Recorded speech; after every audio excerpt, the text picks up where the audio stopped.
Buenos días, esperando se encuentren súper bien. Les quiero partir agradeciendo la asistencia porque siempre es complicado empezar proyectos y este nuevo año, si bien tuvimos reunión el año pasado, fue un desafío traer a la gente de un principio, pero ver hartas personitas y hartas personas nuevas es un agrado gigante. Antes de empezar de lleno con lo que va a ser este conversatorio, me gustaría, como equipo, presentar unas palabras que escribimos muy a la rapidita para dar inicio a esta sesión y a este año. Les voy a leer a continuación. Ya. En un sistema que nos construye como clientes de la educación, nos queremos representar como más que eso. Luchamos contra la homeostasis de este sistema neoliberal que individualiza y aísla. Nos reunimos y compartimos el conocimiento, el espacio y la comida para construir una nueva forma de universidad. No ajena a los eurocentrismos, pero sin miedo a las contradicciones.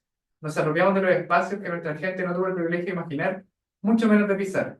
Somos lienzo y pincel, somos tinta y cuaderno, somos manos y pintura. Nos recibimos en libertad y amor, y en esa libertad y amor serán verbo y horizonte. La dirección de esta sesión ya fue determinada, nuestra brújula marca hacia el sur. Y para eso trajimos un material que lo vamos a estar pidiendo que lo completen durante la sesión, de modo en un post al final que lo vamos a ver en la web. Y quiero que dejen su firma de haber estado acá. Puede ser un nombre, puede ser una palabra que haya nacido durante la conversación, puede ser lo que sea. Así que lo vamos a dejar pegado para que después puedan ahí firmar. Le vamos a dar un post también. Eso, pasamos el aviso de que si quieren participar en la organización del proyecto, estamos buscando gente, si desean colaborar, están más que invitadas. Y con eso, sin más tiempo, quiero presentar a quien va a estar dirigiendo el conversatorio del día de hoy. Es Hugo Barra Muñoz, doctor en Filosofía de la Educación por la Universidad de Bristol en el Reino Unido, magíster en currículum educacional y profesor de filosofía. Fue profesor asistente en la cátedra Educación Vista del Sur Global en la Escuela de Educación de la Universidad de Bristol y hoy es profesor de magíster en políticas educacionales y del Departamento de Formación Pedagógica en la UNSA. Fue nuestro profe el primer año con Yami y con Silken. Es una clase muy inspiradora que tuvimos durante ese año y ojalá podamos revivir ese lugar. No sé, ¿te gustaría comentar algo? De las clases que tuvimos con ustedes. No. Muchas gracias por venir, muchas gracias por crear este espacio, por la valentía, por romper la desidia, por romper la procrastinación, por romper esas horas que pasamos viendo Reel para poder hacer algo y tratar de transformar lo que estimamos que es necesario, que hay que transformar. Hoy día he pensado partir el conversatorio primero presentando como la problemática que expongo a debate, luego una suerte de conceptualización para luego abrir el debate y tratar de cerrar con, bueno, ¿qué podemos hacer con todo lo que vamos a conversar aquí? ¿Ya? O sea, voy a tratar de meterles en problemas, presentarles un problema. Vengo hace rato pensando eh, el tema del racismo, el tema de las distintas opresiones que cruzan nuestra sociedad. Racismo, sexismo, clasismo, especismo también. En ellos, en estos cuatro, observo una relación de poder similar y que alguna gente la resume, y para hablar de las cuatro habla dice llanamente de racismo. ¿Ya? Aplica el concepto de racismo a todas estas opresiones. Como Ramón Grosfogel, académico de la Universidad de Berkeley, California. Yo aquí les voy a invitar a pensar el fascismo, pero no solo con el componente ideológico que se nos viene primero a la mente, sino que también se puede aplicar a todas estas otras formas de opresión que cruzan nuestra experiencia en este mundo. Vengo hace rato pensando en esto porque el 2021, el diputado Harry Jurgensen, ex RN, no sé ya en qué medida, no le sigo, y Urruti Coechea, republicano, emitieron el oficio 76054, que exigía, desde su posición legislativa, información respecto a los ramos vinculados a marxismo y quién eran los profesores que dictaban esos ramos en las universidades chilenas que recibían dinero del Estado, universidades públicas. ¿Para qué? No lo sé. 2021. Y yo sé que todos ustedes deben haber visto las noticias en el verano de los profes de Santiago que estuvieron en paro porque les bajaron el sueldo. Pero hay una noticia que no salió a la luz pública, que no se sabe, que no se comenta. El día 27 de febrero de este año hubo una reunión del jefe de gestión institucional de la DEM de Santiago, el jefe de educación de la nueva administración municipal, con directivos, los equipos de gestión de las escuelas públicas de Santiago. Dentro de esa reunión se les advirtió a los equipos directivos que el Departamento de Gestión Institucional visitaría las escuelas y si encontraban que en las escuelas se estaba haciendo proselitismo político mediante murales, papelógrafos, iban a cursar sumario a los equipos directivos. Esto provocó que durante el verano se pintaran todas las murallas de las escuelas públicas de Santiago. Cuando les conté a mis amigos que yo venía a dar este conversatorio y estaba el título del conversatorio, algunos de mis amigos y amigas me decían, oye, pero voy a hablar de esto y después no voy a tener pruebas. Si viene un gobierno de derecha. Con esta introducción apunto a que si bien el fascismo tiene un componente ideológico, lo que nutre el fascismo es un componente afectivo, el miedo. Parece que las universidades y quienes conformamos las universidades le tenemos miedo y somos poco rigurosos a ocupar este concepto. Yo aún estoy vinculado a la Universidad de Bristol y tengo acceso a la búsqueda de las bases de datos, que son las mejores bases de datos a nivel global. Y hice una búsqueda respecto a fascismo y educación en los últimos 5 años, que uno podría presumir que desde que asumió Trump ha habido un aumento de estudios sobre el fascismo en educación.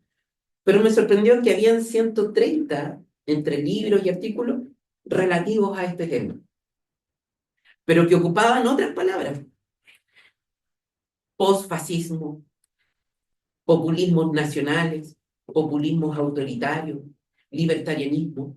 Y ahí me van a perdonar, estamos en la universidad y una de las primeras cosas que a mí me enseñan es que tengo que ser riguroso con los conceptos que ocupo, porque si no soy riguroso, dejo de ver cosas, dejo de observar la realidad tal cual es, dejo de describir las cosas tal cual son.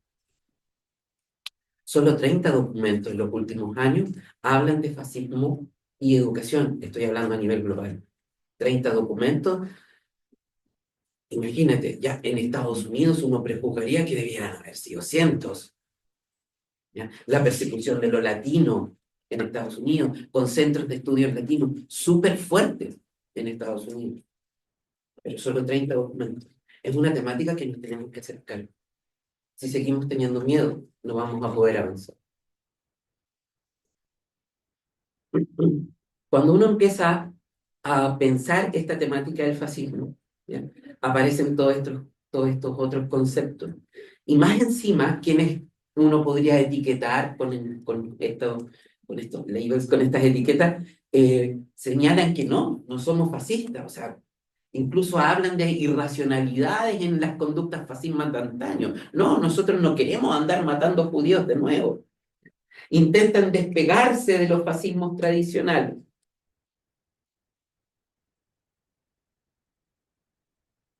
Pero no han logrado escapar de esa misma estructura de poder, de relaciones de poder, en donde un grupo intenta imponer un modo de vida a la gran mayoría.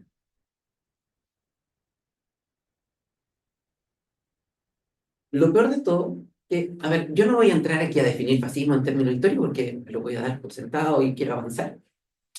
Lo peor de todo esto es el contexto en el que estamos. Estamos en un contexto en donde el trabajador, la trabajadora, ¿ya? Se sienten absolutamente traicionados por las izquierdas liberales. Hay que ponerse a pensar.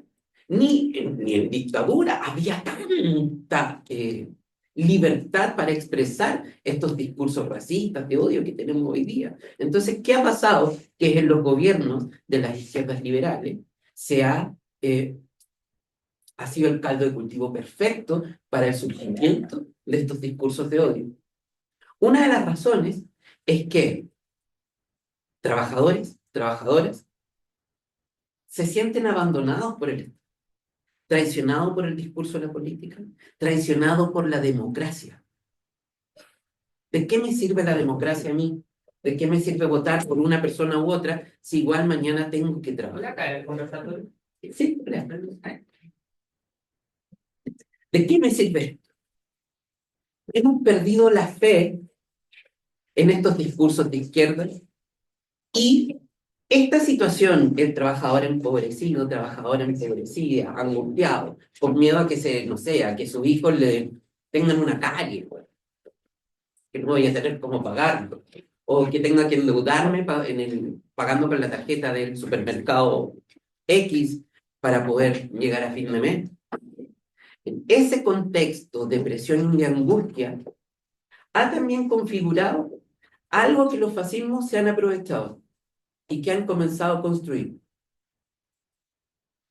que han roto la concepción de clase, proletariado, trabajadores, y pareciera que lo único que nos va quedando, porque déjenme considerarme ahí como un obrero de la educación en este caso, pareciera que el único privilegio que nos va quedando es ser chileno.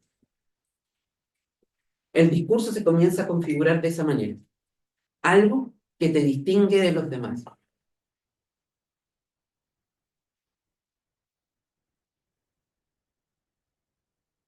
Al problema, uno de los problemas al estudiar el fascismo es que se hace desde Europa, ¿ya? Se empieza estudiando, no sé, desde el fascismo italiano. Hay un tipo que se llama Emilio Gentili, que escribe un texto del 2022 que se llama ¿Qué es el fascismo? Centrándose en la experiencia italiana. Y en ese texto, este tipo que es contrario al fascismo, ya que lo está estudiando de manera crítica, señala que el enfoque histórico del fascismo impide que se observen las distintas aristas, modos, formas que adopta hoy, que se esencializa al fascismo, que si miramos la historia podemos pensar, el fascismo es así, y eso nos impediría observar conductas contemporáneas.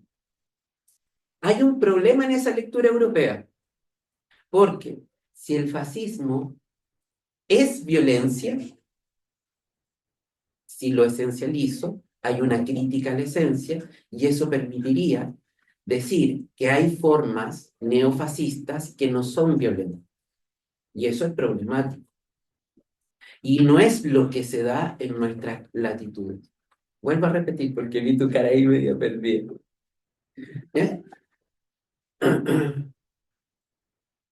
Cuando yo digo, por ejemplo, ya yo soy simpático, eso implica que voy a ser simpático siempre, que está en mi esencia ser simpático. Y por tanto, no podría dejar de ser simpático y en todas las actuaciones de mi vida tendría que ser simpático. Pero sabemos que esto no funciona así. No tenemos esencia. A veces soy pesado. Si miro el fascismo de manera histórica y digo que el fascismo es violencia, la crítica que hace Gentili es que eso impediría observar nuevas formas del fascismo. Y ahí, entre paréntesis, lo que uno debe releer es que esas formas entonces podrían ser no violentas. Yo creo que el fascismo es violento siempre, aquí, allá, en todas partes. Y eso se da porque además nosotros tenemos un contexto distinto. El fascismo chileno es también heredero de nuestra experiencia colonial. El fascismo chileno tiene en su memoria la experiencia del corregidor de la colonia. que el nombre lo decía, cuando veía algún criollo nacido acá o algún nativo nacido acá que no se comportaba como lo decía la coreana, te corrijo, y ese corrijo es dolor físico. El fascismo chileno tiene en su memoria, ya, como herencia de este corregidor, el palomear rotos. El fascismo chileno tiene eso en su historia, tiene ese componente colonial y que la mirada europea para pensar el fascismo hoy día deja abierta una apertura de pensar que el fascismo no puede ser violento. Mm, Voy a salvarme de esa crítica. Yo no creo que en esencia el fascismo sea violento, pero sí les creo que le es inmanente, que le es propio, que le es consanguíneo, que hay momentos en que el fascismo puede actuar de manera súper nutritiva, con discursos convocantes a nivel popular, con discursos que tienen una apariencia creativo, que crean cosas, construir la patria, ¿ah? Make America Great Again, ¿ya? Hacer la América de nuevo. Es un discurso, no sé, la mayoría son de inglés, ¿ya? De encouragement, ¿ya? Que te convocan, te llaman. No es un discurso violento. La violencia le es inmanente porque está detrás del discurso. Están las acciones que están acometiendo para crear a América de nuevo, ¿ya? En ese, hacerla grande. Y ahí enlazo con un componente también que tienen los pensamientos fascistas contemporáneos. El fascismo contemporáneo no habla de futuro. Yo sé que Trump dice hacer América grande de nuevo, ¿ya? Está hablando de un futuro, pero no está hablando del futuro, está hablando de mirando para atrás. El fascismo es nostalgia. Por definición, el futuro es algo distinto al presente. No puede ser el presente, porque si fuera el presente, ¿ya? Si mañana fuera igual a hoy, no sería futuro. Lo que hace el fascismo, mirando hacia atrás, es reconstruir el pasado y las condiciones actuales del presente. Porque en esas condiciones actuales del presente es donde se está creando una base popular herida, dañada, con miedo, afectada, fuera de todo privilegio, que es el caldo de cultivo perfecto para el surgimiento de los fascismos contemporáneos. ¿Cómo es posible que después del estallido social hoy día tengamos estos discursos de odio? Quizás el estallido social nunca fue un juntémonos, vivamos en paz. A lo mejor solo un grupo pensó así y lo sentía así. Quizás el estallido social no fue más que una demostración de las insatisfacciones, de las indignidades con las que vivimos todos los días. Porque el lema era hasta que la dignidad se haga costumbre en nuestra vida. Eso significa que vivíamos en todos estos miedos y en toda esta angustia. Y eso es precisamente, no sé si ustedes adhieren a teorías conspiranoicas o no, pero esa es precisamente la construcción de ese sujeto debilitado, fragmentado, frágil, vulnerable, el caldo de cultivo perfecto para los neofascismos contemporáneos. El fascismo, como no habla a futuro, como no quiere construir un futuro distinto al presente, sino que habla de un pasado, y más encima de un pasado como si hubiera sido perfecto. Le habla Trump al obrero americano, a la obrera americana, a los trabajadores del continente allá, del norte, y les dice, hagamos América grande de nuevo. ¿Ya? Porque teníamos industria, porque teníamos estos niveles de desarrollo, porque geopolíticamente ocupábamos un lugar de ventaja a nivel global. Pero en esa misma época, ¿cuáles eran los derechos sociales que tenían los trabajadores? Vamos a volver a la América de antes de los 60, antes de los derechos civiles, antes de Martin Luther King, antes de Angela Davis. ¿Ya? Pero omite que ese pasado al que le está haciendo, al que está ensalzando, omite las atrocidades que el mismo pueblo tenía en ese momento. Presenta un pasado glorioso, ¿ya?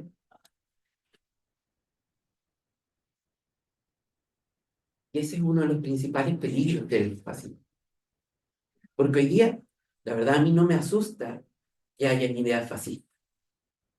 Lo que me asusta es que hay una nación entera que tenga deseos de fascismo. Eso es para mí lo terrible. No se me ocurre a mí. Esta es una idea que la señaló Gilles Deleuze ya décadas atrás. Entonces, no solo tenemos que estudiar al fascismo, sino que tenemos que comprender por qué el sujeto de a pie, la persona que toma la micro en el paradero al lado tuyo y que parece súper amable, que te deja pasar primero, pero al mismo tiempo, si ve que tú eres venezolano, te mira feo, no te trata de venezolano, ocupa un mote que te cosifica, veneco, una cosa. Eso es lo peligroso. No tiene pasado real, es insustancial, es una apariencia de grandeza, no construye futuro y por tanto no hay un proyecto utópico en el fascismo.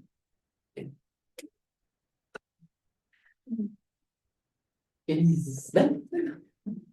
Es que como que me salta como una duda rara de que, como que qué es primero como la libertad o el fascismo, porque igual encuentro que el fascismo siempre es como una respuesta a a otras cosas que surgieron en la historia, y es como, No, ya. no.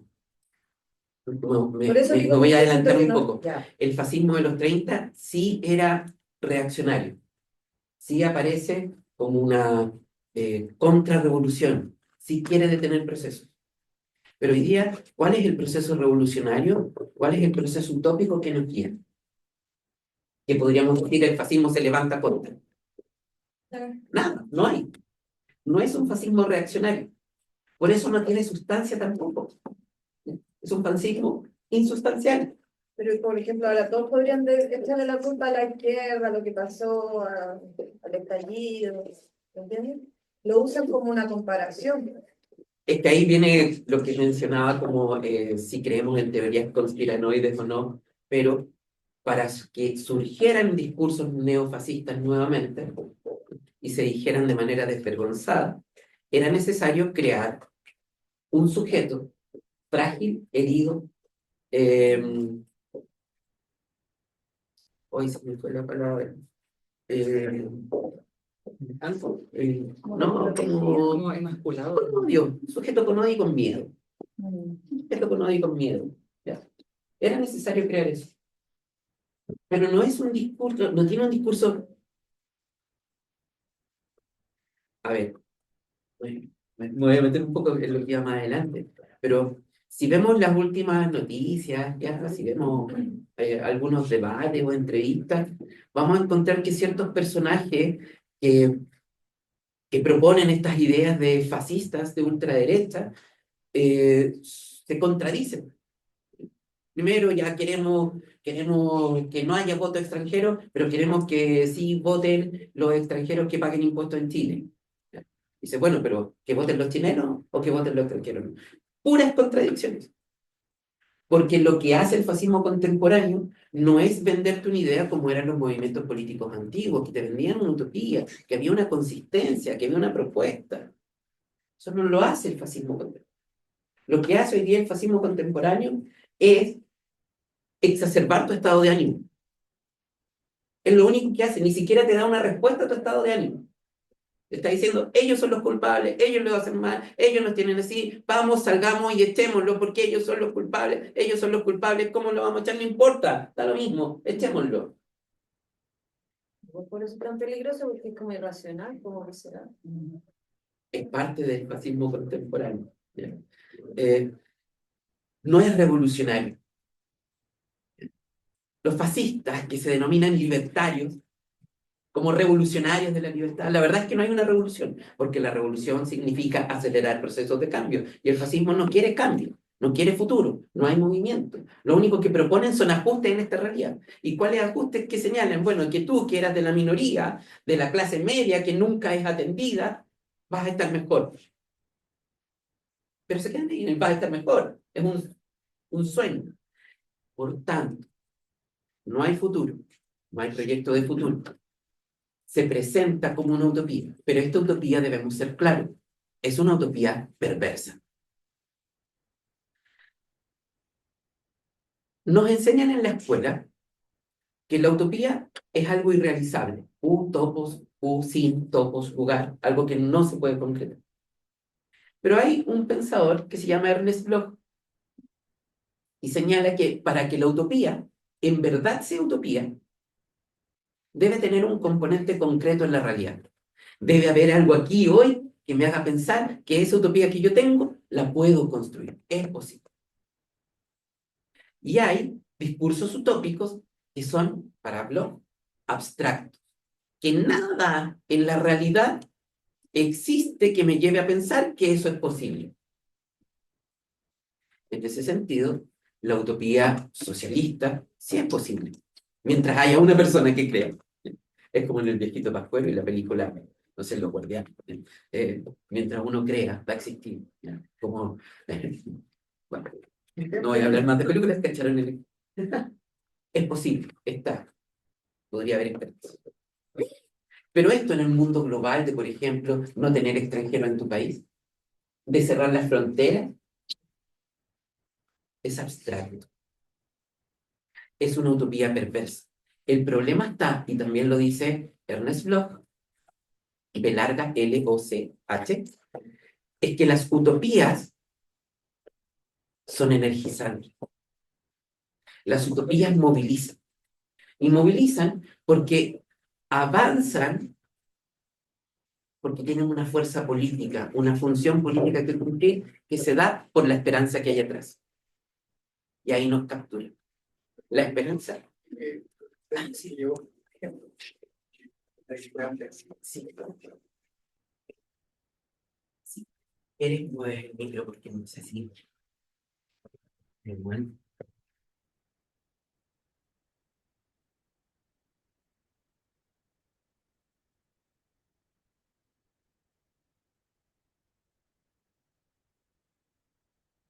El libertario no es revolucionario, que no hay propuesta, porque no hay futuro.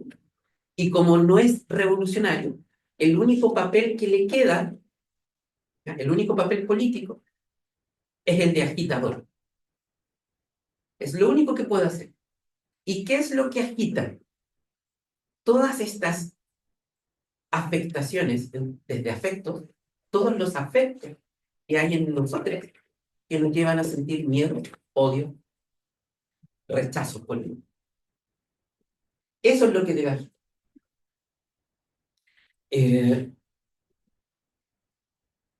Liberar las frustraciones del pueblo. ¿Les gusta el fútbol? No. Perdón, voy a dar un ejemplo, pero que es mediático, no tiene que ver directamente con el fútbol. Cuando íbamos al Mundial de Francia 98 había un comunicador, Eduardo Bombalet, que nos iba mal, y lo que hacía Eduardo Bombalet es que después de los partidos, no me acuerdo por el partido, no, lo que hacía después de los partidos era precisamente ser el personaje que catalizaba las frustraciones, las rabias, los odios del pueblo futbolero. Eso es lo que hace el agitador fascista. Ese es su modo de trabajo. Lo triste es que en este contexto que yo estoy nominándolo como el ocaso de las democracias, en este contexto, trabajadores, trabajadoras, ya no tenemos conciencia de clase y de hecho ya no nos importan las demandas sociales. Solo a un grupo de personas en este país le importa el movimiento feminista. ¿Qué piensa el resto del país en relación al feminismo? No le interesa. La justicia social no está dentro de su radar de interés e importancia, porque lo único que le interesa es que lo dejemos trabajar tranquilo.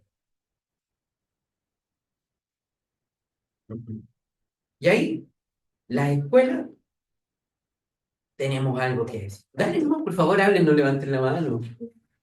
Pero, ¿qué pasa, por ejemplo, con el movimiento social que hubo en 2019? Porque yo pienso que la gente igual se reunió y tuvo la capacidad de tener un objetivo en común, pero después como que le saltaron igual los frenos cuando llegó el tema de la pandemia y después ya no pudimos seguir manifestando ni nada, pero yo siento que igual hay una gran parte de la población que tiene la idea, pero le falta como ese empujón tal vez para volver a hacer algo significativo. Yo no puedo pensar la realidad desde la teoría o mis deseos. Me encantaría que el estallido social hubiera significado un cambio en nuestro país. Pero las elecciones, postconvenciones, demuestran que no era la mayoría. La pregunta vendría a ser, hay sociólogas que la están pensando, como la Katia Araujo, Rousseff, medir la densidad crítica que había en ese movimiento social del estallido. ¿Ya? No es algo a lo que yo me he dedicado profundamente a estudiar, por tanto mi respuesta va a ser como más amplia y quizás no certera. Pero lo que a mí me demuestra es que la gente lo único que quiere es trabajar. Déjenme trabajar tranquilo, ganar mi plata tranquilo, tranquila, y no me importan las demandas sociales. ¿Nos importan las infancias? ¿Nos importa el Sename? La verdad es que como país, no. ¿Ya? La justicia social no nos importa. Por eso hablo y estoy escribiendo en relación a esto como el ocaso de la democracia. Igual se dio un ejemplo en las elecciones pasadas donde aparece un personaje de la centro izquierda, que igual en sí, claro, no es quizá el extremo que se predicaba como el estallido de una libertad muy amplia, pero de alguna forma igual la gente fue consciente de que el fascismo, porque estaba acá, no era una vía de cambio. Habría que medir la densidad crítica de aquello. No he hecho estudio de sociología política como para decirte, darte una respuesta certera. Por lo tanto, mi respuesta siempre va a ser como mi apreciación de alguien que tiene una mirada desde afuera. Que la esperanza le gana el miedo. Ese era un eslogan que usaba la elección de Boric. Que la esperanza le gana el miedo. Que la esperanza le gana el fascismo. El tema está en que esa esperanza habría que medir cuánto ha satisfecho las necesidades de este sujeto que vive en este país, que trabaja en este país, que toma micro en el paradero de acá, que toma metro en Maipú. Eso habría que ver si se siente contento. Se ha configurado un panorama internacional en donde las izquierdas liberales no han satisfecho esas necesidades y han generado, ya han aumentado esta sensación de fragilidad, la sensación de la clase media abandonada. Esa es mi respuesta desde la generalidad. ¿Quién te puede dar como más certeza en relación? Hay un tipo que es de derecha, que es asesor no sé si todavía es asesor, pero estuvo vinculado a Sandón, que es Hugo Herrera, es de derecha, pero te da ciertas luces para entender. Tiene un texto que se llama El Pueblo, es bueno para entender. Por otro lado, tienes los textos de Katia Araujo y también hay, me cuesta decirlo porque en realidad deberíamos no leerle en las universidades, Carlos Ruiz, ay, en sí, pero deberíamos cancelar. No, usted Google.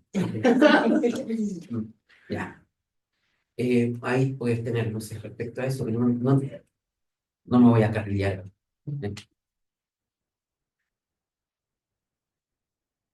Bueno, ¿y quiénes son los fascistas? ¿Tenemos claro? No sé, tenemos algunos nombres claros, ¿cierto? En nuestro país. El drama es que estos tipos han sido hábiles y han estudiado, y estudiaron a Gramsci. Una de las cosas que decía Gramsci es que la batalla era una batalla cultural. Estos tipos estudiaron a Gramsci y se dieron cuenta que sí, que la batalla también era cultural. Y ahí es donde la escuela tiene espacio y cabida y se transforma en un lugar en disputa, los espacios de formación. Si la batalla es cultural, el lugar donde transmitimos cultura son los espacios de formación. Por tanto, ahí hay una batalla que ver. Leyeron a Gramsci y se constituyen en una corriente que ni siquiera es nacional, una corriente global, que podríamos verlo con tintes imperialistas también, desde un enfoque global, ya perdón, de colonial, ahí queda esa arista por tomar, y que en Latinoamérica tiene su expresión en una organización que les aseguro que no la han escuchado nunca, Atlas Network. Anoten ese nombre, Atlas Network. Atlas Network está financiado por grandes conglomerados económicos transnacionales.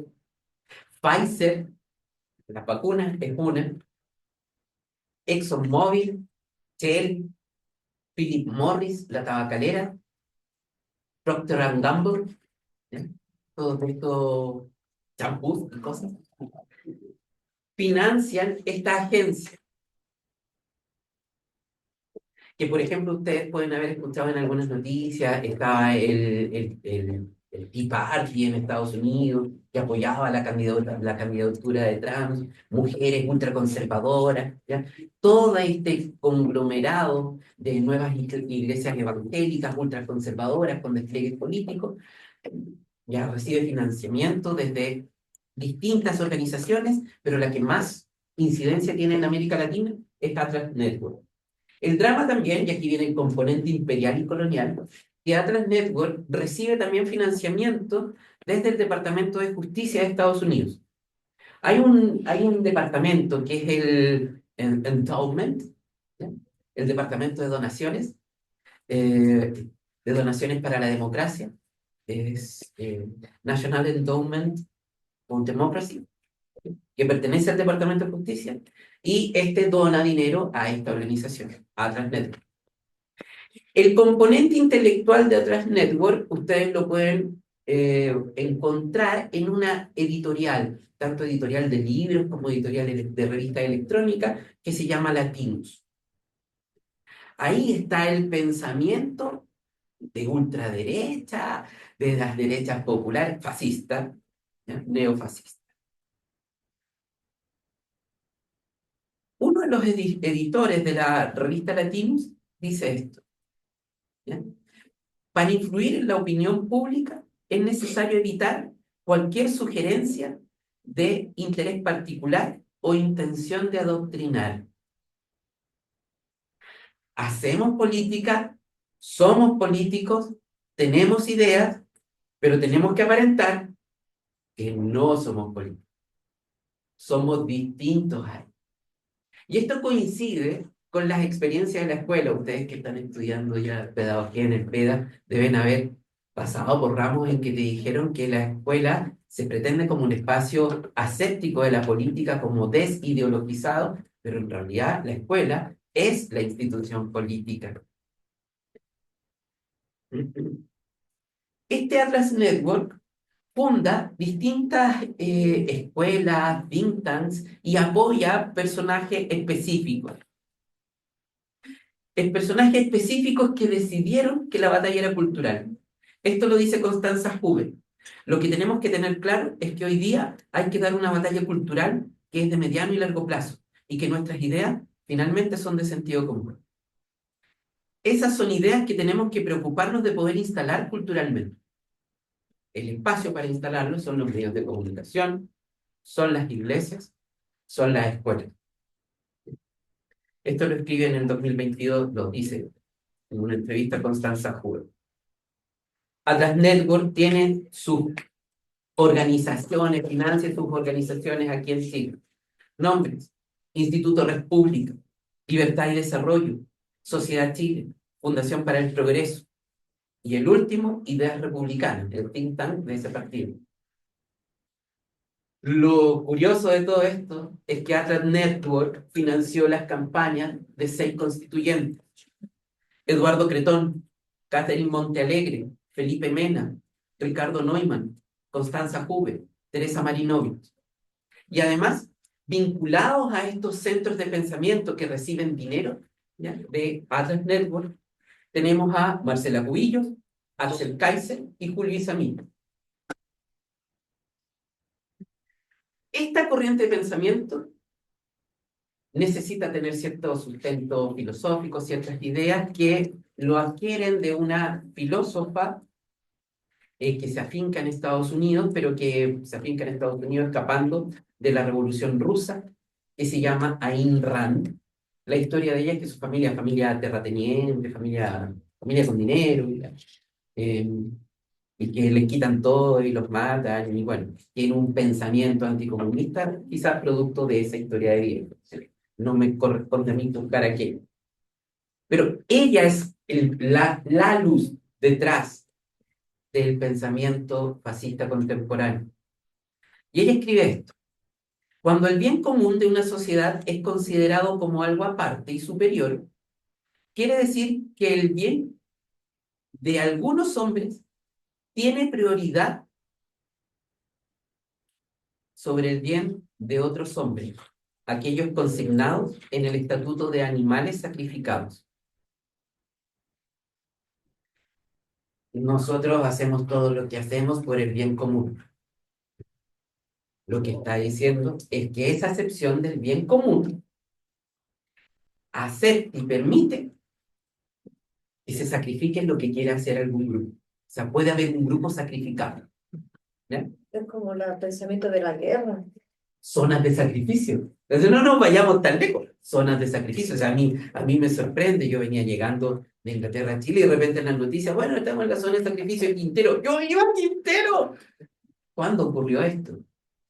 Y se acepta. O sea, es por el bien común que lo que ocurre en ese pueblo, bueno, que se jodan, que se mueran esos niños, ¿ya? Envenenados con plomo en el norte, cerca de alguna minera. También dice, los derechos individuales no están sujetos al voto público.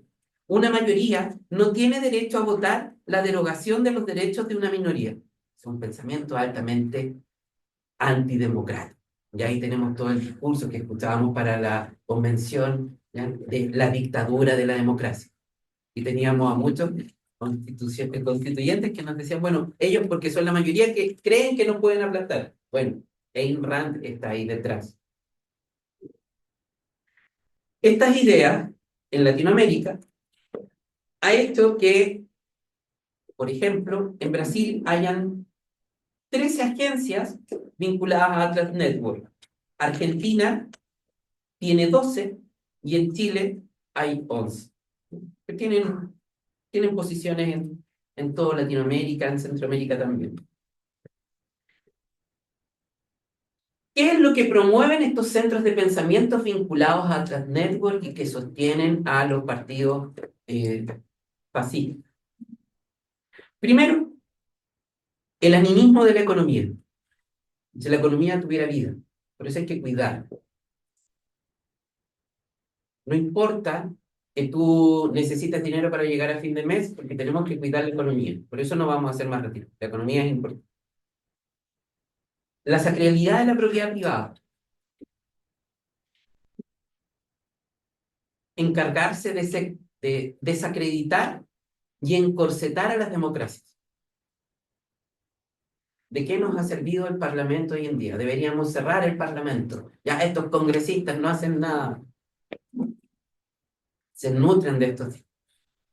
¿De qué me sirve la democracia? ¿De qué me sirve votar por uno o por otro?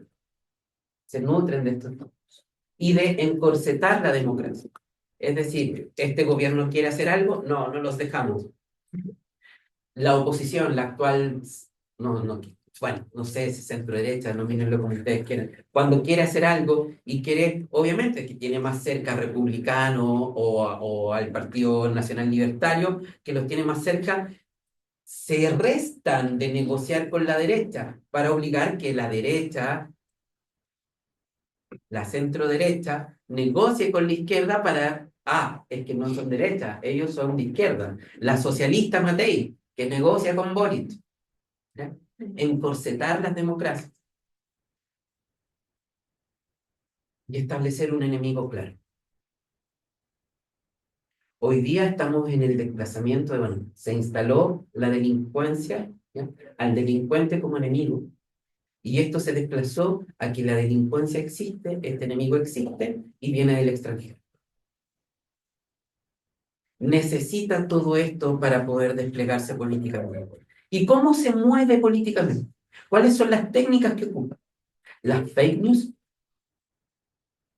el lawfare, ocupar las leyes eh, para acallar a ciertos sujetos.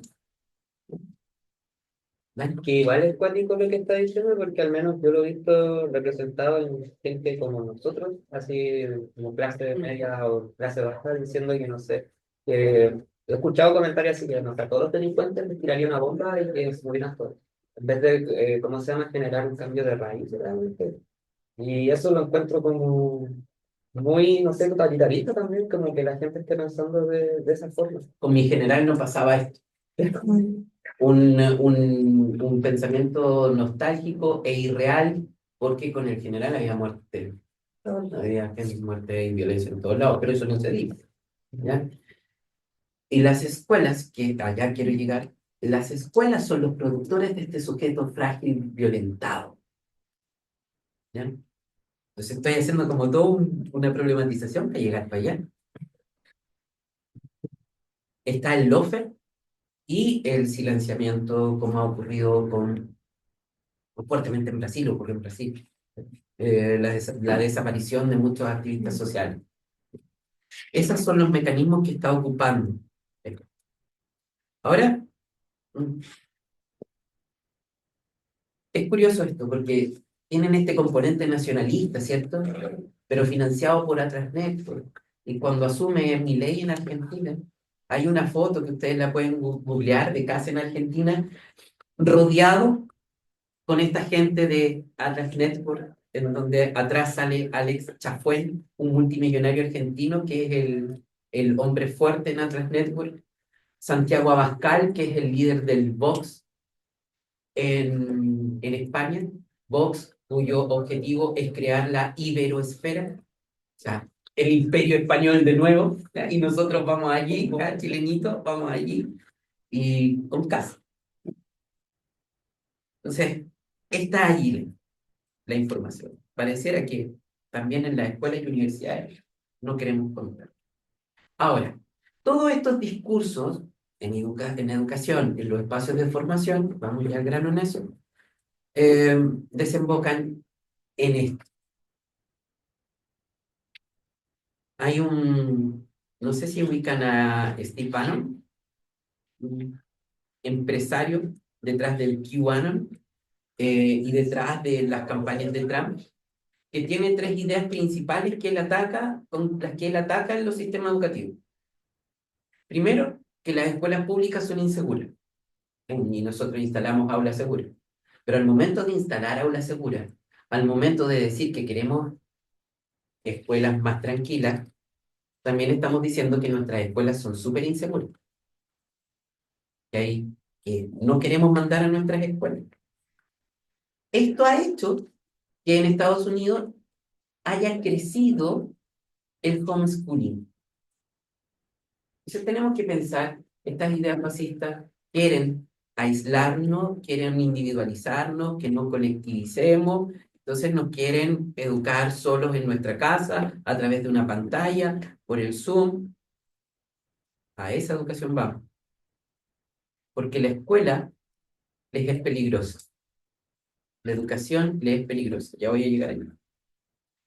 Otra idea que desarrolla Steve Bannon respecto a educación es que en la escuela ya no hay americanos, ¿ya? Estadounidenses.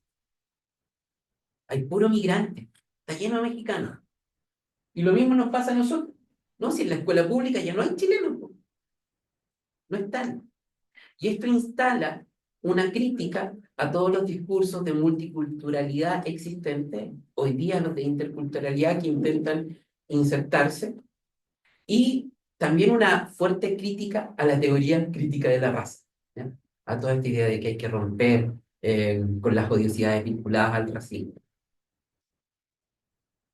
Tercer discurso que tiene Steve Bannon y que explican por qué Trump quiere hacer desaparecer, ¿ya?, el Departamento de Educación, es que la escuela es altamente ideologizada y donde eh,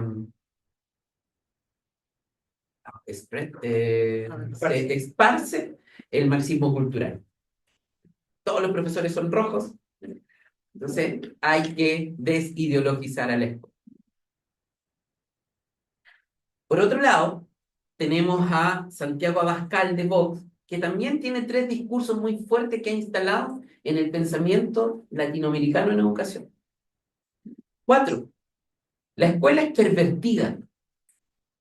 La escuela pervierte porque quiere instalar la ideología de género. Cuestiones que no son tradicionales, que no son naturales. Y lo instala en la escuela. La escuela quiere pervertir a tus niños, a las infancias. Creo que no tengo que dar ejemplo de eso aquí. Que las escuelas públicas son malas. Que las escuelas son fábricas de frustraciones, fábricas de fracasados. Que no hay enseñanza y que por tanto el profesorado es malo. 6.º punto, ya estoy resumiendo los 3 de Bannon y los 3 de Abascal, que todos los profes son comunistas, todos los profes son rojos, todos los profes adoctrinan, todos los profes son ideologizados y todos los profes hacen proselitismo político. Por tanto, hay que tener extrema vigilancia en el profesorado. Por eso, el oficio que lanzan estos diputados, quienes están enseñando marxismo en nuestras escuelas, en nuestra universidad. Y aquí viene un nombre que como estudiantes de pedagogía y como personas vinculadas a educación deberíamos conocer, que es Agustín Laje, Laje con J, ¿ya? Agustín Laje, argentino, el pensador de los sistemas educativos de las ultraderechas en Latinoamérica. Y él agrega a estos 6 puntos que mencioné anteriormente, es que nadie se debería meter con mis hijos. Yo tengo derecho a educar a mis hijos como yo quiera. El drama de esa idea de Agustín Laje es que es absolutamente antidemocrática. Porque está diciendo el Estado no puede gobernarlo.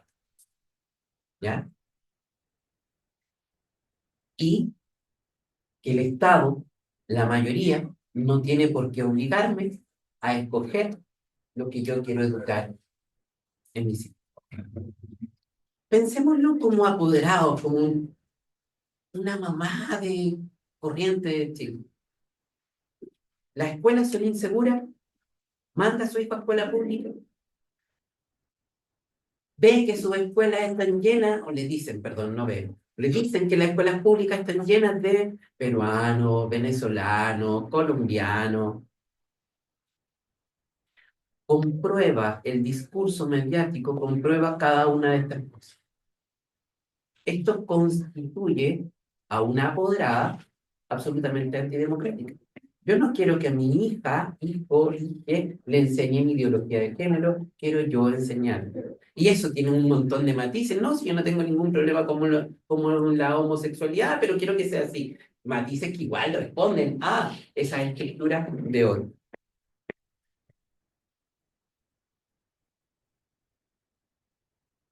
Estas palabras las dice un pintor que se llama Ricardo Ramírez, que es el director del programa de educación de Johannes Kais. La educación pública ha transformado a nuestros jóvenes en eje de instrumentalización política de un sistema educativo distorsionado que es funcional al socialismo, ateísmo y materialismo, como también al dogma de la pseudo-religión globalista, de un laicismo rabioso, cristianofóbico, anticultural, y un arte subvencionado que propaga y promueve la cosmovisión antimetafísica, antimentita, monista, líquida y amoral. Una sociedad que, seducida por el vano placer, avanza progresivamente a su destrucción. No son tontos, nada. Perdón. Lo que pasa es que todo este discurso coincide con lo que siente mucha gente, el miedo que siente mucha gente. Ahora, Es que pienso que no es esos discursos no dicen nada. Usan palabras bonitas para decir algo súper que cualquier no sabe un niño lo puede pensar. Porque, como usted dice, son es el frustraciones peligro, propias. es el peligro que cualquier niño lo pueda pensar. Para mí el peligro no está en que este sujeto piense de la manera que piensa. El peligro está en que este sujeto está llegando a los sectores populares de nuestro país y está convocando a estos sectores populares, coincidiendo con sus frustraciones. Convoca no por el amor, convoca no por la construcción de un país mejor, convoca por el odio, por el resentimiento. Esa era la palabra que estaba pensando. Bueno, dejo un poco abierta la sesión, esa es configurando en lo que estamos. Disculpa, ¿cuál era el nombre del que dijo esa? El último, Sí. Ricardo Ramírez. Vamos a no sé bien los nombres, ¿sabes?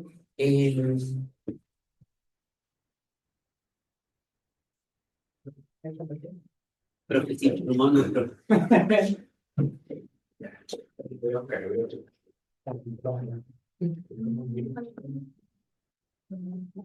¿Ah, viene? Ricardo Ramírez, el chileno que está detrás de educación de Johannes Kaiser y Agustín Laje. Ahora, la verdad es que sería un error para este movimiento cerrar las escuelas. Ya cuando Johannes Kaiser dice cerremos el Ministerio de Educación, sería un error político. Porque precisamente las escuelas han producido al sujeto que hoy día está dirigiendo a esas corrientes. Piensen ustedes, yo esta pregunta se las hice a ustedes en primero, ¿qué emociones son las que circulan en la escuela? ¿Tú sales de la escuela sintiéndote empoderado, inteligente, con valor, con valentía? Salimos dañados de los espacios educativos. Y en los espacios educativos te enseñan que el compañero que tenía al lado es tu amigo, es alguien con el que tengo que competir en esta ley de cuotas. Es mi competencia. El ejemplo más claro, los casinos en la escuela. ¿Cómo va a haber conciencia de clase? ¿Cómo va a haber hermandad si cuando es el día en que hay puré con carne, me repito 3 veces y no importa si el otro se quedó sin comida? O si lo saco de la mesa violentamente. Hay un comentario que comparte Constanza que dice lo siguiente. Es muy cierto ya que en la escuela hay una lucha entre docentes y apoderados sobre cómo se supone que se deben educar sus niños. Los profes tratamos de llevar a los estudiantes hacia una educación democrática, que vean y experimenten la sociedad de la mejor forma posible, pero la presión de los apoderados, además de la cultura de rendición de cuentas, se hace agotador. Todo esto por los medios de masas también condicionan las reacciones de ellos. Yo ahí disiento un poco, porque si que tengamos una educación democrática para mí es un anhelo, un sueño. Se ha configurado un sistema educativo en donde no quiero compartir con un otro, el otro es un enemigo, es un anhelo, es un sueño esa democracia y convivencia. Que hayan sujetos y actores que sí quieren desarrollar esa convivencia, nos dan a entender que el sistema sea así. Lamentablemente hoy día se vuelven en anécdotas, en algún sujeto, algún profe, alguna profe que tiene un espíritu. El tema es que estamos solos. También estamos solos. Nos sentimos como un Quijote que está peleando solo y no nos hemos dado el espacio.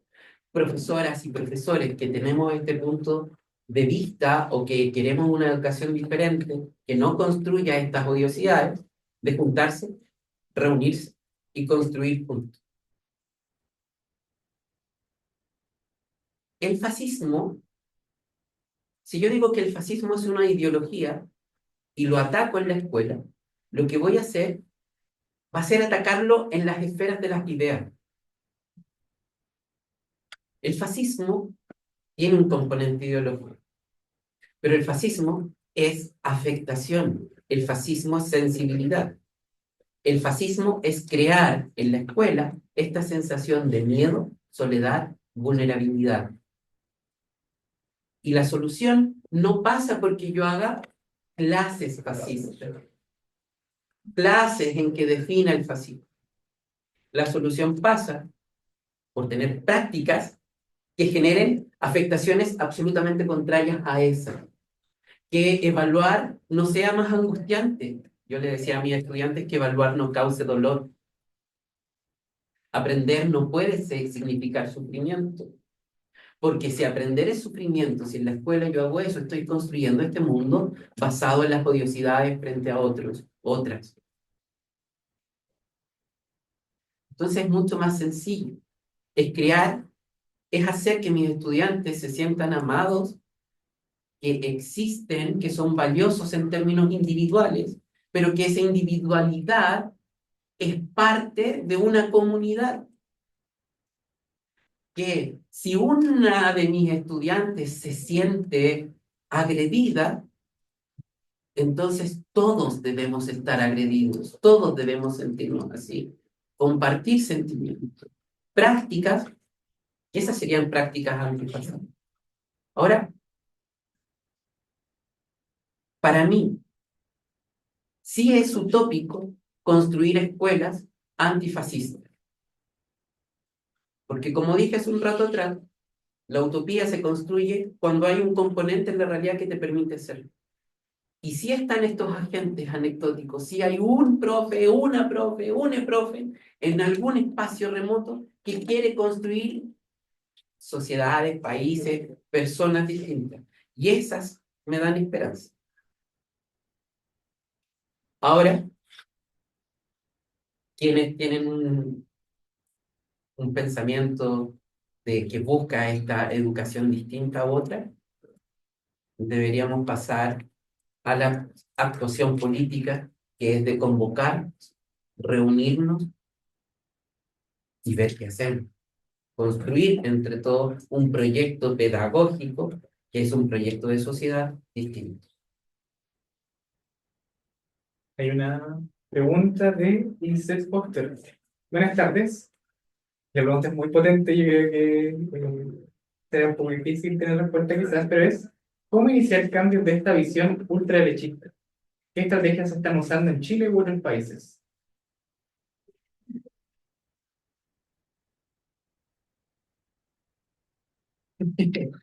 Yo hice esa misma pregunta a un tipo que es bastante conocido en el pensamiento colonial y pensamiento de izquierda.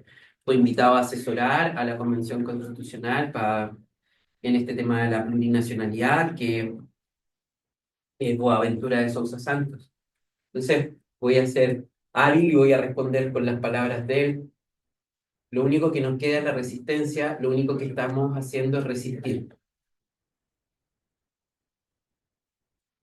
Eso es lo que está ocurriendo. Hay espacios de resistencia a estas políticas que, no sé, 5 años atrás decíamos neoliberales, pero que hoy día son fascistas, y eso, este conversatorio las está nominando así.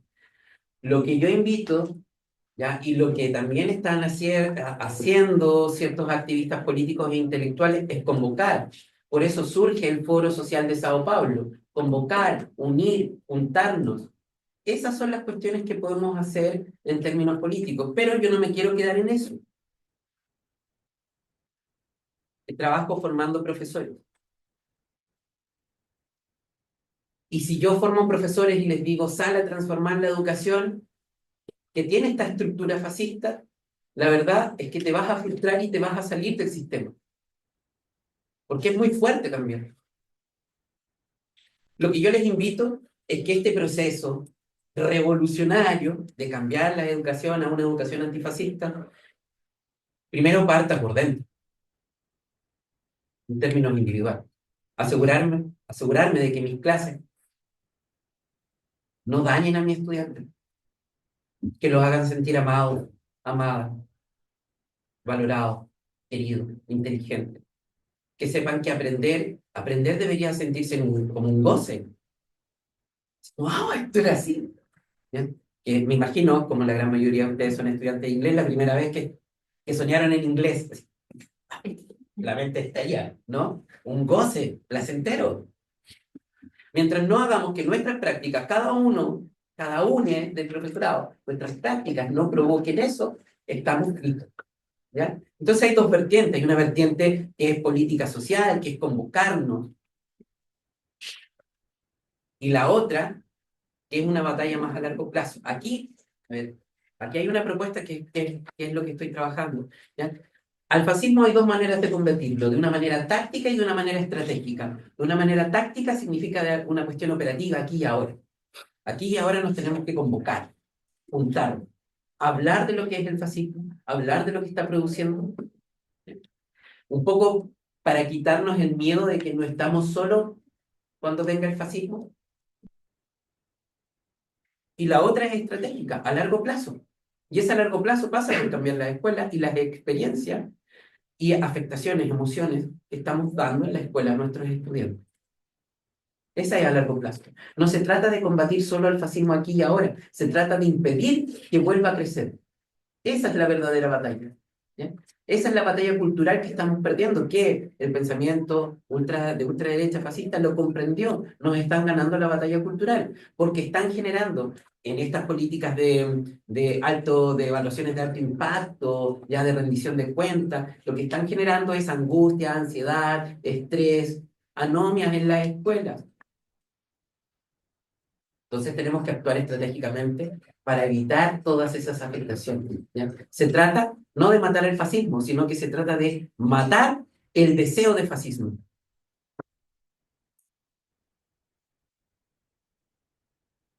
No sé si hay más preguntas. Comentarios también. ¿Qué piensa de la legalización de armas como propuesta que tiene el fascismo ante la resolución de los problemas? A ver, la legalización de armas es un problema en sí, pero pensemos detrás, ya es como el aula segura. ¿Por qué te quieren vender? ¿Por qué te quieren permitir tener armas? ¿Por qué te quieren permitir desear tener armas en tu casa? Porque hay miedos. Es la construcción del miedo. Finalmente es eso. Porque quizás una solución sería, no sé, pues vamos a invertir más plata en carabineros. Y hay que un carabinero no se jubile después de 30 años de servicio, se jubile después de 20 años. Ay, hasta yo iría. Hasta yo iría, se lo haría atractivo, ¿ya? Tener más personas. O políticas de prevención del delito. No, pero eso le interesa. Porque no hay constructor, son agitadores de frustraciones. Y lo triste es que han crecido como espuma, porque han entendido, y esta es la diferencia entre la candidata Matei y el candidato Johannes Kaiser y Kass. Johannes Kaiser ha entendido mejor su papel de agitador de la frustración. Y da lo mismo lo que diga, la densidad de ideas que hay. Da lo mismo, puede decir la barrabasada más grande, pero la respuesta en las encuestas no se ve afectado, aunque diga tontería, aunque diga estupidez, aunque se contradiga. Pero el tipo está diciendo, está coincidiendo con las emociones de los sectores populares.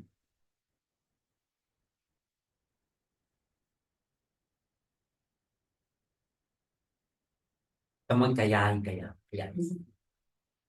Ya, pongamos la botella. ¿El que hace la botella pregunta o hable? Yo tengo un comentario. Dale. Uno de los motivos por los que me gusta como crear este espacio en las conversaciones es que la izquierda en general creo que tiene un problema de falta de acción. Como que el dolor de mi alma está en la derecha entiende mucho mejor la gente de Puente Alto que tú que saliste de Puente Alto a estudiar a otro lugar y no lo entendí. Como que, de hecho, con el plebiscito de la victoria del rechazo, el primero, ¿no? El primero como la sorpresa de la tragedia de la universidad es como esta, como de decir cómo ganan, es un dolor doble porque es como, ¿cómo sabéis? ¿Cómo no sabes cómo te ganaron?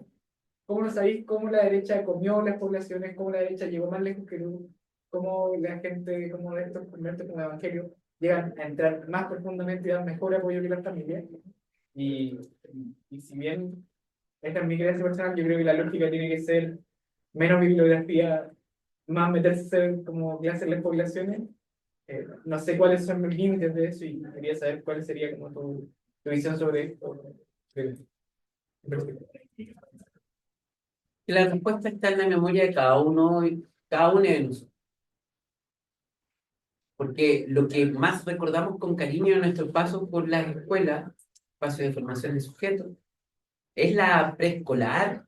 Si tuvimos buena memoria, en los primeros años de la básica, en donde había un profesorado más preocupado de generar este tipo de emociones vinculadas a lo comunitario, a lo solidario, al amor, a la autoestima. eh, Educadoras de párvulo, profesoras, profesores de básica, le piden a los apoderados, feliciten a los estudiantes o en los actos, apláudanlo para generar esa autoestima, pero de repente, no sé, desde cuarto o quinto básico ya no lo hacemos más.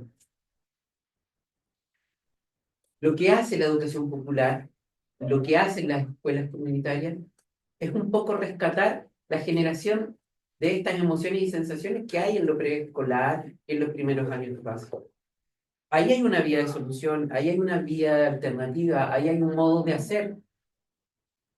Ahora, para poder llevar los modos de hacer de una escuela popular o comunitaria a la educación regular, con rol base de datos en el ministerio, ¿ya? Legalizada e institucionalizada, ahí vienen los procesos de convocarnos a nosotros.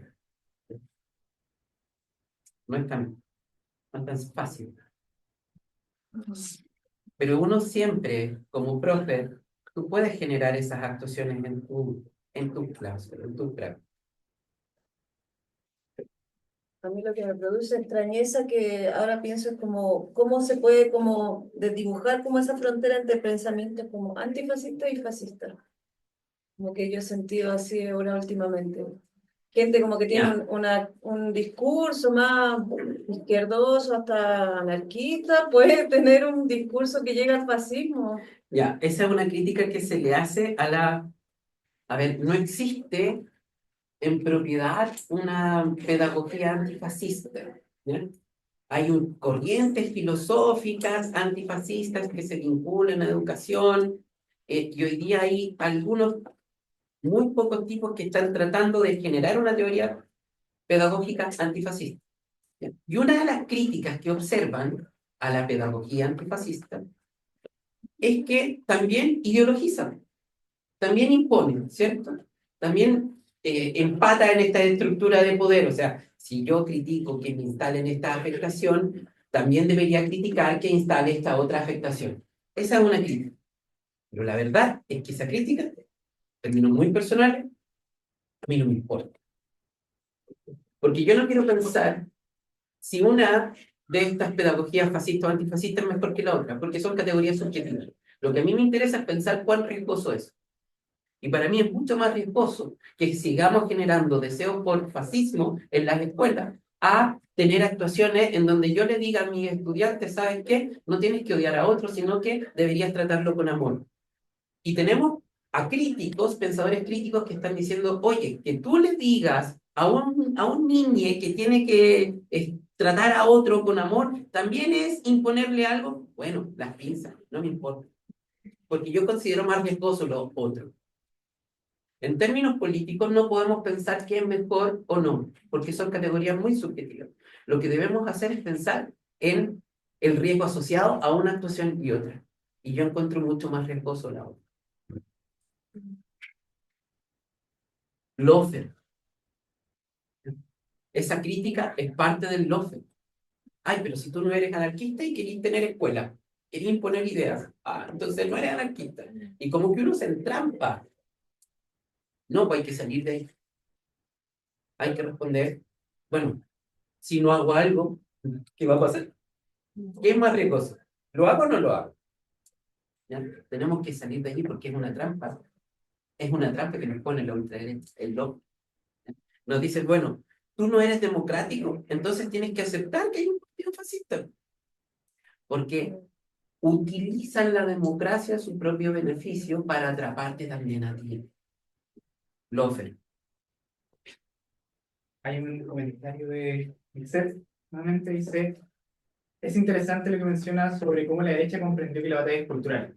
Ahora entiendo por qué usan conceptos como ideología de género, libertad, o por ejemplo usan la canción El derecho a vivir en paz de Víctor Jara, lo usan y lo explican a la inversa. Por eso se necesita tanto la reflexión crítica, el pensamiento crítico y la literacidad crítica. Sí, Ulises tiene razón, o sea, no quiero repetir lo mismo y me parece que las palabras de ella son lo suficientemente fuertes y decidoras. No sé si hay más comentarios. Perdón que me exalta, pero estos temas me exaltan. Ay, ya leí. Porque lamentablemente, no, lamentable es que las y los profes están desnudos y desnudas, se necesitan espacios de diálogo y apoyarse entre docentes, comunidades de colaboración. No están.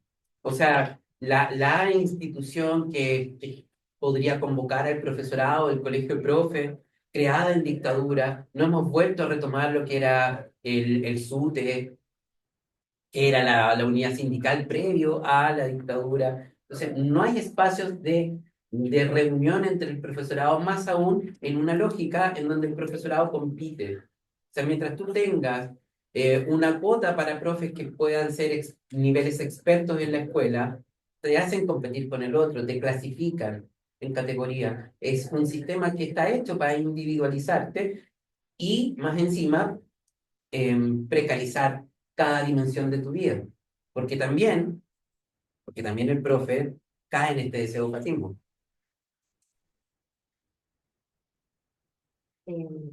Que me pasa que, por ejemplo, a mí un temor que tengo, que siempre he tenido y también bueno, se ha cruzado mucho mi pensamiento sobre mi disciplina, es que siento que la ciencia, en particular, porque soy de biología, está profundamente entramada con el fascismo. Y yo sé que mucha gente es como muy ideóloga de que las ciencias quizás son apolitizadas, lo cual es mentira, o que las ciencias pueden ser liberadoras, lo cual también es mentira. Eh, a mí me da miedo, porque yo sé que la ciencia se ha utilizado con fines fascistas, ahora discurso científico, o sea, como hechos científicos, como que se usan para como propulsar la ideología fascista, por ejemplo, en el caso particular de las personas trans, que me concierne profundamente, eh, que por ejemplo, no sé, diputados, ideólogos fascistas utilizan como la ciencia para justificar las ciencias biológicas, para justificar la eliminación total de las personas trans de la vida como de la sociedad, como el exterminio completo de las personas trans, que ya, pucha, igual está empezando en Estados Unidos, pero todo el mundo sabe que también todas esas cosas caen por goteo hacia acá, que sean cuántos años termina acá. Entonces a mí lo que me da más miedo es que cómo desentramar las ciencias, cómo desentramar la biología del fascismo, cómo utilizarla como una herramienta para combatirlo también, porque a mí me da miedo. Como Primero profesor de voy a biología. partir primero a comentar y después voy a responder. Vivimos en una época aún más terrible desde el punto de vista de la ciencia. Vivimos en la época postgenoma. Sabemos, conocemos el genoma humano. Sabemos cómo manipularlo también. Y ahí aparece la epigenética, cuya vertiente más conocida es la eugenesia. Ya quiero alterar el genoma, ya, para que tenga ojos de tal color, pelo de tal color, color de piel de tal color. Ahí ya hay una cuestión racista tremenda y profunda. A esto se suma que hoy día las ciencias no se mueven por deseos de conocimiento, por bondad, sino que las ciencias se mueven donde hay intereses económicos. O sea, no puede ser que a esta altura de 2025 no sepamos por qué existe el IVA. Una cuestión ¿ya? ¿Y cómo curar el IVA? O sea, no puede ser. Un éxito tratamiento para el ovario poliquístico, por ejemplo, aparte del anticonceptivo, lo cual es Es que ahí no hay plata. Ahí no hay plata. ¿Ya? ¿qué pasa con el cáncer? Ahí no hay plata. De hecho, hay mucha plata, pero no es. Ya, ya, está esa temática. Pero ahora quiero avanzar a lo que mencionabas tú. Tiene que, a ver, y esto tiene que ver con ideas decoloniales en conocimiento. La ciencia europea hizo la distinción cuerpo-alma, sujeto-objeto, humano, especista, el subjetivismo cartesiano. El saber se separó de la existencia y la vida misma. Empezó a comprender y querer saber sobre cosas, sobre el mundo, pero sin pensar cómo esto que estoy descubriendo va a afectar al mundo, sin pensar en la existencia. Pero hay otros modos de hacer ciencia que no hicieron esa distinción y que tienen fuertemente vinculado el saber todavía a lo espiritual, como todo el saber musulmán. toda la ciencia musulmana. Un científico musulmán jamás habría investigado transgénicos en alimentos. Entonces, hay otro modo de hacer ciencia, que es la alternativa a lo que tú estás señalando. Ahora, esos otros modos de hacer ciencia no están en la escuela, no se enseñan, en esta universidad tampoco, ¿ya? Y ese es un componente racista, fuertemente vinculado a estos pasivos. Por ahí va la alternativa. Hagamos la última palabrita. Se me hizo corto, había bueno que mirar más. Ahí vamos a dejar la oportunidad para el futuro. Ahí está, ¿sí? Claro. Sí, se re. ¿Algún libro que hable de eso de la batalla cultural? Gandhi. No, De ¿Pero así se llama el libro? ahí, miren, inscríbanse para hacer crecer el espacio. Inscríbanse en el Instagram y yo me comprometo a mandarles a ustedes una bibliografía, ya, para que quede ahí como biblioteca La alianza. acá. ¿Y es más, como los miércoles hay charla o como... Eso, Ah. yo soy invitado a Buena pregunta. Tratamos de hacer una mensual, el objetivo que tenemos para este año, y ahí vamos levantando como en base, y esto va a ser para mucha gente que no están como chicos de alguna forma, llamamos gente con la que no hemos relacionado. Hay cosas que nos escapan de tal vez, el Hugo con nuestro profe, el año pasado tuvimos a la gente de CNL que es muy cercana a mi compañera. Así que eso. Ahora agradecido por la oportunidad porque estos espacios son muy necesarios para mí.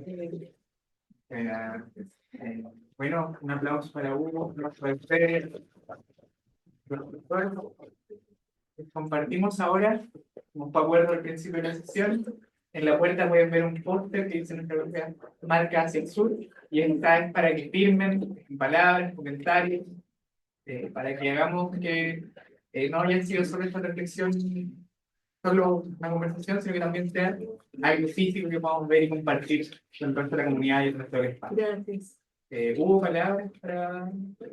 Solo agradecimiento a ustedes por crear este espacio y volver a reiterar en términos personales la esperanza que yo tengo, ya, en esta utopía de una educación anti-odiosidad en cada uno de ustedes. Muchas gracias por venir. Gracias. Pensé que no iba a haber nadie. No, aquí tenemos la mesa si necesitan. ¿Se acuerda de su curso de biología? Queríamos venir, ¿no? Eran una Eso al galletita. final es lo que genera el amor por la pedagogía, por el aprender. Nosotros siempre lo recordamos y recordamos a nuestros profes al final que nos marcaron durante nuestra trayectoria. Ya sea hayamos decidido estudiar pedagogía. Bueno, palabritas, hay gente agradeciendo. También como trabajadores, el Colegio Luis Gutiérrez, Andy, mi amigo, también como trabajadores, ¿hasta qué punto somos víctimas de las condiciones insuficientes para abordar estos casos? Y cuando ya es derechamente y profesorado bien deliberadamente emplea estos discursos. No, tal vez, me faltó leer. Verdad. Me perdí algunas partes, así que no sé si ya está habló.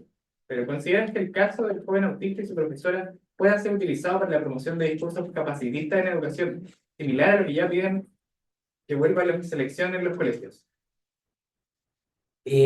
Todo discurso que genere odiosidades, a ver, lo que pasa es que el fascismo ahí es hábil, porque en general uno tiende a pensar en la generación de odiosidades como nominar al otro como alguien distinto, ¿ya?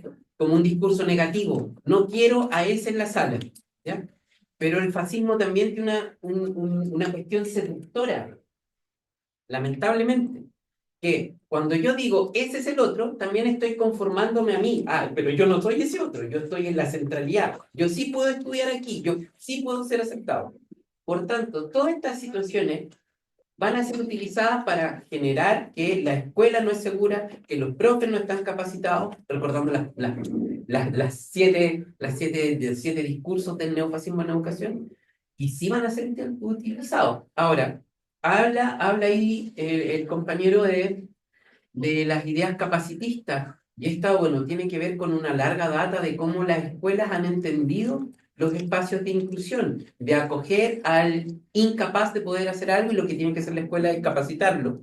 Pero ahora, al fascista en realidad eso no le importa, lo que le va a importar es exacerbar todas las frustraciones en del apoderado, de la apoderada, de cuidadores, para generar la sensación de que la escuela requiere ser intervenida.